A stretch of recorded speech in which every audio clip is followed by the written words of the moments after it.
Oke, sahabat Napak Tilas, kita akan ngobrol nih terkait dengan budaya dan tradisi di Desa Sitiwinangun. Nanti Pak Lebe akan menerangkan tentang bagaimana sih budaya atau tradisi yang ada di Desa Sitiwinangun ini.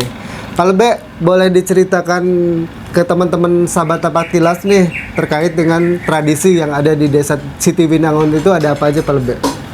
Kalau tradisi artinya adat yang selalu dikerjakan ya. Itu biasanya ada tiap bulannya itu ada, Mas. Yaitu salah satunya seperti kalau Muharram itu kan kita sama-sama bikin bubur suro. Kemudian kalau bulan Sopar kita bikin apa namanya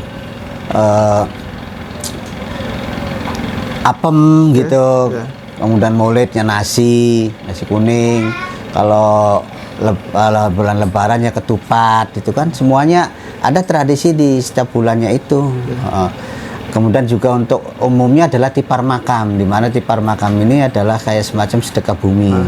Dulu ada acara ngunjung buyutnya, karena ada beberapa permasalahan antara pihak Bapak Kunci dengan masyarakat. Ada hal-hal yang memang tidak bisa kita ceritakan, maka Unjung Buyut itu kita alihkan dengan acara namanya festival, Festival Sitiwinangun. Dan itu rentetannya sama seperti seni budaya apa dan ider-ideran tradisi itu semuanya ada di festival. Alhamdulillah festival itu selama 3 hari 3 malam.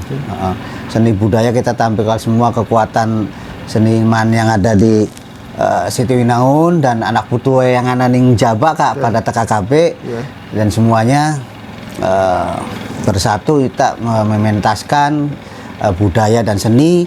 Di samping juga ada semacam bazar gerabah atau sebagai bentuk kalau buku itu sampulnya gitu, sampul dari Sitiwinangun yang bertujuan ke depan juga. Acara itu hanya bukan berdampak untuk hura-hura saja atau melestarikan seni budaya saja, tapi berdampak ekonomi kreatif dari masyarakat kita yang notabene adalah pengrajin gerabah gitu. Nah, festival Sitiwinangun ya. Nah, itu biasanya dilakukan pada bulan apa aja, Pak? Di bulan Agustus akhir. Di bulan Agustus akhir itu kita adakan festival gitu. Seperti kekuatan kita semuanya, jadi wayang ya kita dalang sendiri. Dengan teman-teman yang ya masih anak putuwe, kemudian kolega kita semuanya, dan alhamdulillah meriah. Kebetulan untuk tahun ini juga dihadiri oleh orang-orang penting ya, seperti anggota dewan. Salah satunya yang care sekali adalah Pak Dedi Mulyadi kemarin care dan datang, dan beliau adalah seorang seniman ya, sampai seorang legislatif gitu. Nah, tradisi tersebut sudah dilakukan sejak lama ya? Tidak lama, cuman hanya nama dan lokasinya kita alihkan saja, tapi tetap itu adalah tidak mengurangi atau melestarikan budaya, bahkan kita kemas lebih profesional gitu. Nah, tradisi dari masa ke masa nih Pak, dari dulu sampai sekarang itu ada perubahan nggak sih Pak? Jelas ada banyak perubahan ya, tapi inti utamanya kan tidak. Seperti kalau ider-ideran itu kan namanya ngelilingi daerah ya, apa namanya cincinan, cincin. Artinya kalau dulu tuh tujuannya adalah semacam wasilah untuk membentengi kampung kita itu dari hal-hal yang ider desa ya? Ider desa. Kalau orang Cirebonnya cincinan, cincinan atau gelangan gitu. Itu salah satunya itu ada, dan dari dulu memang kan berubah-ubah ya karakternya cincinannya gitu ya. Kalau dulu kan budayanya apanya kan masih nggak seperti zaman sekarang, zaman teknologi orang bikin apa-apa lihat niru di YouTube dan sebagainya. Tapi ini karakternya ya garis besarnya sama gitu. Nah, ada tradisi unik nggak sih Pak di Sitiwinangun ini?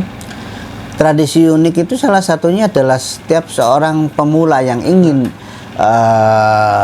menjadi seorang pengrajin gerabah itu adalah melakukan tawaf di Mbah Buyut Ki Jagabaya. Ki Jagabaya itu dengan mengambil batu, atau dia mau pengrajin bentuk yang gede atau bentuk yang kecil, itu dia angkat dia keliling 7 kali tanpa napas, Oke. mengelilingi Mbah Wijagabaya. Tapi sekarang ini sudah agak berkurang gitu, karena memang sudah jadi semuanya ya gitu. Gitu. Itu ada dulu itu tradisi seperti itu. Di Jagabaya itu yang di luar itu kan? Ya, yang di luar. Oke. Nah, tadi tradisi itu setiap tahun dilakukan, Pak. Bagaimana sih respon masyarakat ya terhadap event-event atau tradisi yang diselenggarakan oleh Desa Sitiwinangun ini, Pak? Antusiasnya luar biasa karena tidak bisa menutup kemungkinan darah senimannya itu mengalir ya. Jadi sesuatu yang ditunggu-tunggu oleh mereka. Ini sempat vakum, hampir 10 tahun vakum. Kemudian 2 tahun ini kami gerakkan kembali, tapi tidak berada di bukit kebagusan karena kita khawatir ada hal-hal yang memang tidak diinginkan. Maklum ya, ini ada dua idealisme pendapat yang memang semuanya baik, maka kita tidak mau terlibat di dalamnya, tapi kita tetap melestarikan budaya dengan cara kami. Ya, salah satunya kita tidak mengambil dana-dana dari masyarakat. Itu salah satu yang diberatkan oleh Bapak Kunci kita ya, memang benar, karena sesuatu kalau kita meminta pada masyarakat dan tidak semuanya kan mau gitu, itu kan akan berdampak pada yang sudah tidak ada. Ini mesti sesuatu yang masyarakat mesti harus dipelajari itu. Cuman nggak semua masyarakat kan nggak ngerti. Yang mereka pahami adalah wis langka adat budaya wis hilang. Padahal Bapak Kunci punya kebijakan yang luar biasa. Karena jangan sampai orang tua kita ini meminta-minta untuk hal-hal yang saya kira waktu itu memang banyak hura-huranya gitu. Coba kita bayangkan kita nanggap wayang, nanggap sandiwara. Setelah kita tonton, apa yang kita dapat dari itu semuanya? Nggak ada, cuma hanya satu saja, hanya silaturahim. Tapi dengan festival ini cashbacknya luar biasa banyak. Jadi kita mengadakan sebuah adat budaya, harus ada cashback buat masyarakat sekitar, buat pemerintah desanya juga gitu. Termasuk adalah pertumbuhan ekonomi ya, Pak ya? Betul. Karena di situ kan ketika ada festival itu ada banyak orang terlibat ya. Salah satunya adalah mungkin masyarakat yang punya jualan gitu ya. Atau misalnya jajanan atau apa ya gitu ya. Sampai kita hanya 3 hari itu datang masyarakat tuh, Pak minta sehari lagi sih gitu. Kenapa? Saya bilang alhamdulillah laris. Ya sih, apa yang mau ditampilkan lagi, saya bilang. Kemudian juga dana kan sudah cukup sekian itu kan. Sound apa kan semua sudah diatur. Itu sama masyarakat seperti itu. Nah, saya bilang ya nanti tahun depan kembali gitu. Nah, terkait dengan budaya nih Pak, kalau di Sitiwinangun itu ada budaya apa aja yang dikembangkan nih Pak Albe? Jadi memang kita memiliki sesepuh yang memang luar biasa, yang ada pedalangan, terutama di Karawitan ya, Karawitan atau Gamelan. Di situ muncul ada dalang ya, para dalang. Dalang itu kan bukan dalang wayang aja, ada dalang berokan, dalang kuda lumping, dalang topeng, dan ternyata itu banyak dari sini gitu Mas. Dan nasab ke atasnya itu juga memang nyambung kepada nasab Kanjeng Sunan Kali dan nasab Kanjeng Sunan Gunung Jati gitu. Nah, budaya-budaya tersebut sampai sekarang masih tetap terpelihara ya Pak? Ya, kita punya 3 sanggar, sanggar desa, sanggar saya Krida Bagus Winangun, dan sanggar Cipta Suara. Semuanya dipimpin oleh anak-anak muda itu. Saya juga sebetulnya bukan dipimpin, nanti organisasi itu dikelola oleh anak-anak muda. Kami hanya memfasilitasi. Ya, fasilitasi. Dari kecil-kecil itu mereka itu. Saya berawal dari mulai tertarik itu tak kalau melihat anak-anak SD tapi gawai gamelan wis nabos keparan-parang wantong-wantong. Dari situ saya tertarik, ini harus kita bimbing. Dan sekarang sudah pro semua. Keren. Sudah pro semuanya, bahkan sudah bisa ada yang dalang dan semuanya jadi pusat untuk kegiatan Cirebon. Salah satunya adalah di Jamblang itu ya, di Sitiwinangun ini, di pusatnya di sini gitu. Nah, budaya-budaya itu bagi mereka kan sekarang lebih banyak itu yang ikut terlibat adalah anak-anak muda ya Pak? Ya. Nah, setiap tahun itu mengalami perkembangan ya? Yang antusias gitu ya untuk mempelajari budaya di Sitiwinangun ini lebih banyak setiap tahunnya, nambah gitu? Iya, terutama anak-anak yang belasan tahun itu ya, mereka kalau anak perempuan itu lebih cenderung di tarian gitu. Kalau untuk karawitannya mesti kita harus punya waktu lebih untuk mendidik mereka. Kalau karawitan itu lebih rumit daripada menari gitu ya. Salah satunya kekurangan kita adalah waktu. Yang kedua adalah tempat. Kita belum punya untuk Krida Bagusinangun sebagai senternya itu kita belum punya apa namanya sanggar yang paten itu, dan rencana mau bangun sanggar di samping itu insya Allah. Nah, tradisi budaya itu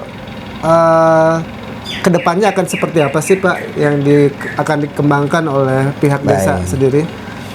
Kalau saya sendiri termasuk pihak desa ya, artinya saya sedang mengembangkan sebuah terobosan baru untuk wayang ya.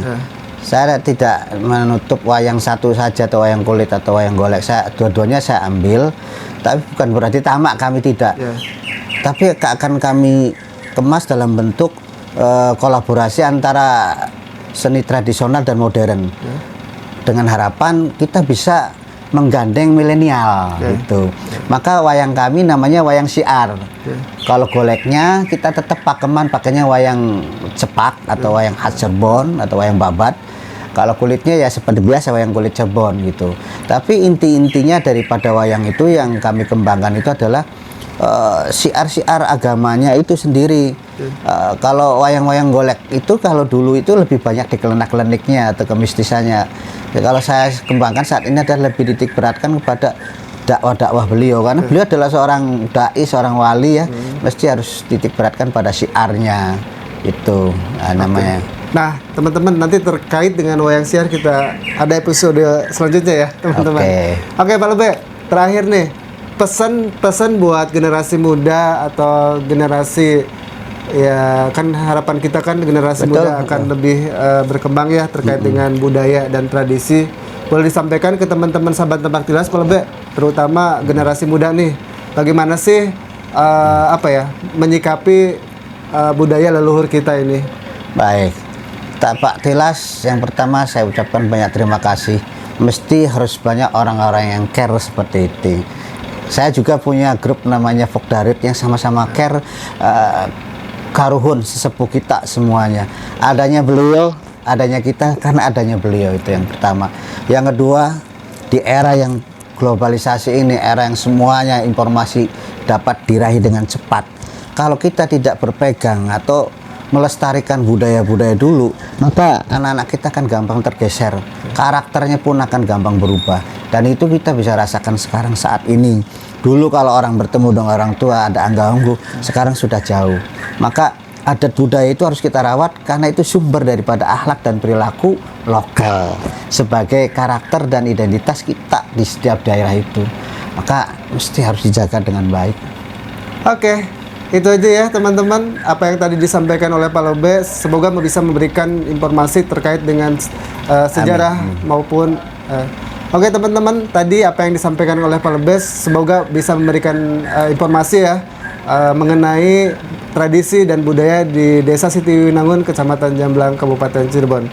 Kita akan coba eksplor situs-situs yang lainnya termasuk seni dan budaya di wilayah 3 Cirebon. Sampai ketemu di liputan selanjutnya teman-teman.